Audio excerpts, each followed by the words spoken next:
Jonathan Drouin's playing well, and the Canadiens have a decent power play. Did Christmas come early this year? I personally want a lot more out of my Christmas presents, that's for sure.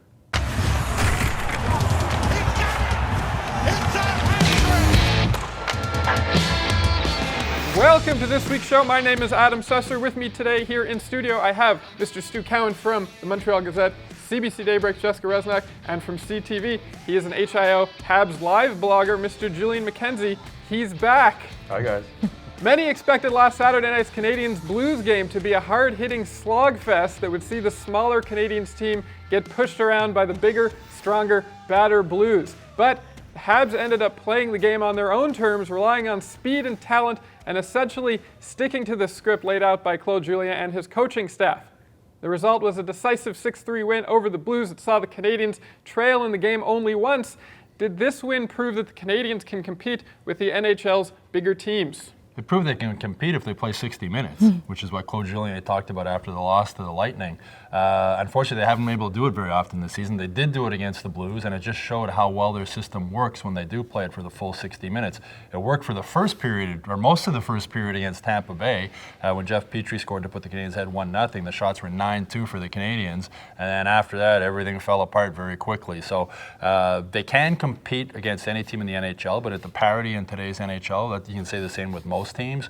Their system does work, but the players have to stick to it and really focus on it for the full 60 minutes. A lot of time what you hear when you speak to the players before they face a Western team that are bigger, they said we have to get them to play our game. We have to impose our speed on them and our skill, and that's going to be the way to win the game. Now, they were able to do that, especially the third period in Saturday's game, but as Stu said, they have to do this consistently, and finding that consistency has been one of the biggest issues so far for the Canadiens. I think the Habs have shown that they can at least fight, and I think they've had to fight in pretty much every game they've had to play so far this season. They found themselves in a situation where they've been trailing and they've had to claw back, and sometimes it's worked and sometimes it hasn't.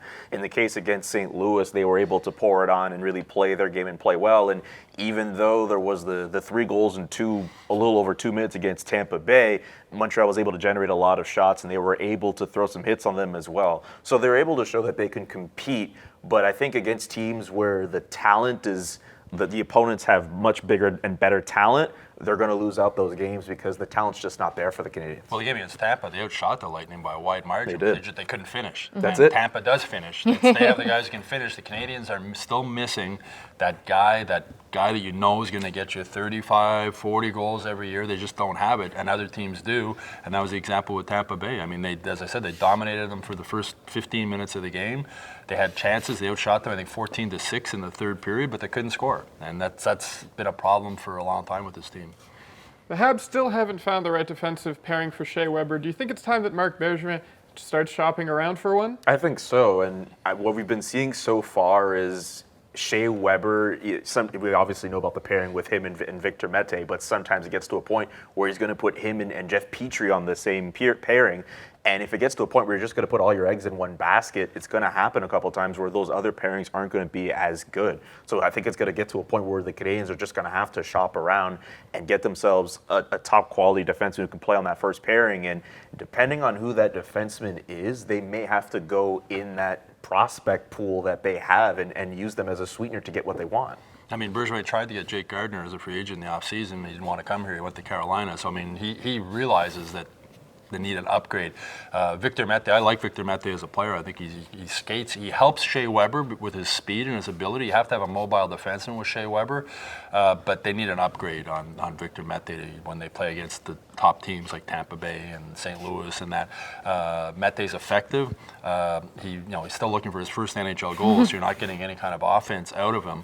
So I think with Shea Weber, but whoever it is that plays with Weber has to be able to skate, because Shea Weber, as we saw against Tampa Bay, again, he's not getting any quicker. So you need somebody who, like Mete, who can go get the puck in Weber's corner when they dump it in, and that way he doesn't have to chase everything down. But those guys aren't going to be easy to find. And as you say, you're going to have to give up quite a bit to get him. Well, this should have been the plan after year one of acquiring Shea Weber, was who's going to play with him. Shea Weber's not getting any younger, and you're wasting years by not having a defensive partner that could play up to par. There's times you've seen, Victor Mete come in, things look good, but these are not permanent solutions. And if you want to have Shea Weber playing up to his ability, you have to have a player that's able to be on the same level as him, and you have to give up something. But you shouldn't be here in the 2019-2020 season saying, okay, now's time. It should have been 3 years ago.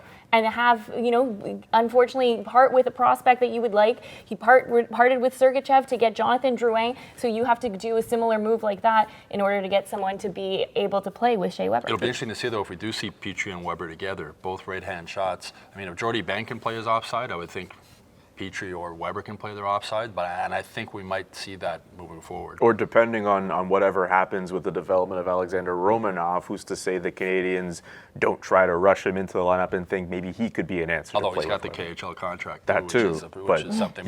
Money talks. We know Bergevin's trying. It's refreshing to not be complaining about Jonathan Drouin on this show. After 6 games, he has 6 points. What is the biggest factor behind Drouin's hot start? I think he says he doesn't read anything, and I sort of believe him, but he also says he hears stuff from friends, which I also believe. I'm sure his friends, his girlfriend, his parents, and he was criticized, and rightfully so, at the end of last season. He had 0 points in 16 of the last 18 games. He had 2 goals, I think, in the last 26 games, or 1 goal it was. Brutal training camp. Bad preseason. He said it was a good preseason. The heat was really on him, and I think he felt it, and he displayed it on the ice. The question with Jonathan Drouin always remains, how long will he keep it up? I think that big ovation he got after the Blues game, it really touched him. You could see he was almost in tears. I think it was like when Carey Price got that ovation a couple of years ago when he was struggling after he broke Jacques Plante's record for most games played, and he talked about how much it meant to him to know that the fans were still behind him. I think Drouin now knows the fans, or a lot of the fans still are behind them, and he said he's going to try and feed off that, and hopefully he can, but Jonathan Drouin, his history is... Yeah. So we'll see. Well, I even think about the home opener when they called all the players out to center ice one at a time, and Jonathan Drouin got one of the loudest cheers at the Bell Center. And the fans want him to do well, but he needs to put the effort into it. And I think that's what it is, that he's the kind of player, if he's not putting effort, you see it right away. And I think to start the season, he has been putting that effort in, and the fans are happy that they're seeing that, and they're rewarding him by, giving him the cheer, and especially after Saturday's game. Now, if he wants to constantly have that kind of positive energy around him, when you say the name Jonathan Drouin, not everyone rolls their eyes, he's going to have to continue to work. And that's something that he will have to figure out a way to do it, because he's a player that I think sometimes gets away with it because his skill was able to make up for it, but then you get to a point where the skill is no longer able to just get by. You have to put the work in. I think with Drouin, he has been showing effort these last few games, and we all think back to that game against St. Louis where he did score, but one play that kind of stuck out to me from that game, he was literally trying to fight to keep a puck in the offensive zone, and that to me struck me as a player who is engaged and a player who is actually trying to make things work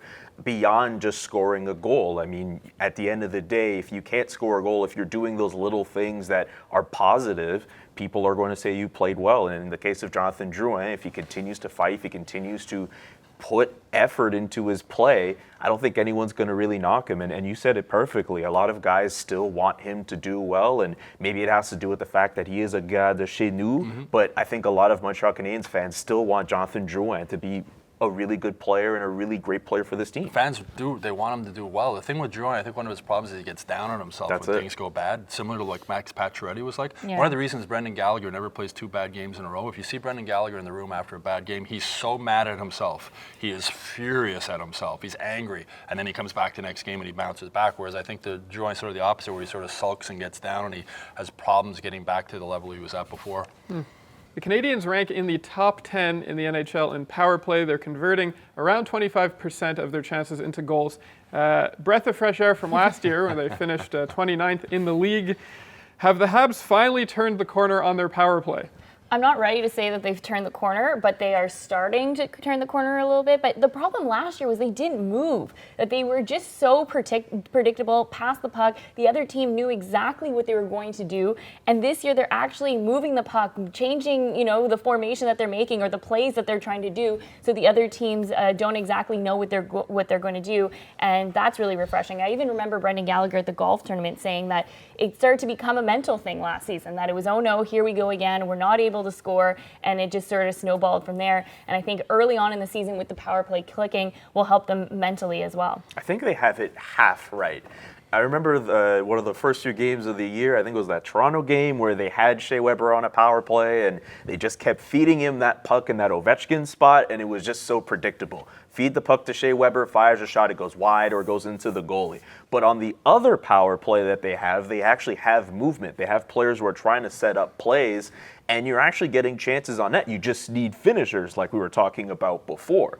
And I think about the Jeff Petrie goal from the other night. I'll tell you what, I know we think of him as a really good defenseman. That was a really wicked shot. I didn't realize that he had a shot like that prior to that game.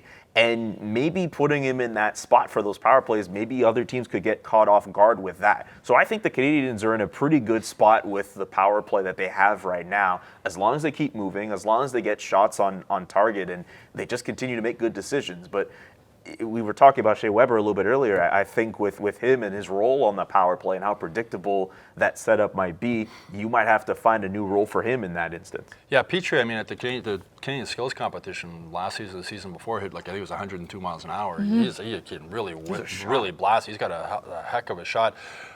Weber, it is predictable when he's there, but it's also predictable when Alex Ovechkin's in that spot or Steven Stamkos is in that spot, and it works. Weber misses the net a lot. He does. Which is, I think, one of the problems. And at practice the other day, they had Drouin on the point where he is, and they had him practicing not winding up, but just firing pucks low and getting them through with Gallagher in front of the net deflecting. I think that's something to watch moving forward with this power play. Jonathan Drouin needs to shoot the puck more. He's very predictable when he's on the power play. He's always looking for the pass, and even when he does shoot, he looks pass first and then he shoots. He's just got to shoot it sometimes and one-time it, and not necessarily the big wind-up and the big blast. Just get it through the net where Gallagher's always parked and see if he can deflect it in. But with Shea Weber, he's got to hit the net from that spot. I mean, they're feeding him, they're setting him up, but too many times it's going off the glass. Now, if only they could revert back to the penalty kill from last year, they'd have a pretty solid team. Rookies Nick Suzuki and Cale Fleury have not had much of an impact on the ice so far this year. Do you think they'd be better off in Laval than sitting on the bench or playing on the fourth line? Cale Fleury, definitely. I mean, he's not playing, and I think we will see him go down to Laval probably this week. Laval has 3 home games this week, so I wouldn't be surprised he doesn't have to clear waivers. With Suzuki, I like the way Julien is handling him. Speed isn't his big thing. He's got him on the fourth line. He's playing with 2 veterans, and Nate Thompson and Paul Byron, who will really help him on and off the ice, showing him stuff on the bench. But Julien is also using him on the power play. He's shown confidence on him on the power play, and that's where you can use it as offensive skills and maybe get some confidence moving forward. But it's a big jump from junior hockey to the NHL, and it's a bigger jump when speed isn't your forte, which it isn't with Suzuki. So I think he's learned. I think the way Claude Julien is using him so far is good. I think he's going to learn and gradually move him into the lineup. By the game against Tampa, he bumped him up to the second line again, or the third line. So I think he's a project for Claude, and I think Claude's handling it well so far. We'll see how it goes moving forward. But at this point, Cale Fleury has to go play in Laval, I think. I agree. I don't really understand why they're waiting to send him down to Laval, that it could be a good opportunity for him to not just get the playing time, but just, I think, feel a little bit better about himself, because he was really excited about making the team, playing in his first NHL game. It was against his brother and all that hype, and then he hasn't been able to get back into the lineup. So he's probably wondering, what am I doing wrong at this point? So if you could go down, play a few games, feel good about yourself, and then you never know what the situation might unfold for the Canadiens, and then he can get a way to come back up. With Nick Suzuki, I said, give him time. Don't all of a sudden say, he's not panning out how he was in the preseason. Regular season's completely different from it. Just let him develop. Don't start saying, oh no, he's not playing how we thought he was. Let's send him down to Laval. Just let him stay the course and be able to develop the way that he's going to at the pace that he will. Not to mention, Cale Fleury already has that experience playing with the Laval Rocket from last year, so it's not as if he gets sent down, it's going to be a completely new environment for him. So I feel if he's going to sit on the bench and sit on the press box, why not just send him down to Laval and let him actually get some playing time under Joel Bouchard? With Nick Suzuki, I'd also kind of like to see him play in the AHL, but I also think it makes perfect sense just to kind of let him go through his growing pains playing at the NHL level. I think even if his speed is not necessarily up to the NHL standard, I think he still brings some good things to the table. They've tried him on the power play a few times as well. I like to see him get more looks at the NHL level before you send him down. I sort of shake my head sometimes if you saw they just dump him on the fourth line. It's not like it was 10 years ago where your guys on the fourth line sat there and got 2 shifts a period. Teams roll 4 lines now. I mean, he's playing like 14 minutes a game. It's not like he's sitting on the bench doing nothing. And as again, I said, he's playing with Nate Thompson and Paul Byron. He's playing with 2 veteran, skilled hockey players that work hard. So it's not, I think it's a good way for him to learn and gradually get his feet wet in the NHL. And speaking with Brendan Gallagher the other day, he was talking about his rookie season. And how he said Michel Therrien did a good job of protecting him. And I remember one road game when he ended up against Alex Ovechkin, and he was like, oh my God. He's like, oh. I said, I wasn't ready for it. He says, so that's why it's important for coaches to protect young guys until they're comfortable in those situations. As Brendan Gallagher says, you want to put them in positions to succeed, not to fail. Okay, that is all the time we have for this week's show. Are the Canadiens' speed and talent enough to beat other big teams in the NHL, or was the win over the Blues an anomaly? Let us know in the comments section below. I'm Adam Susser, and I'll see you back here next week.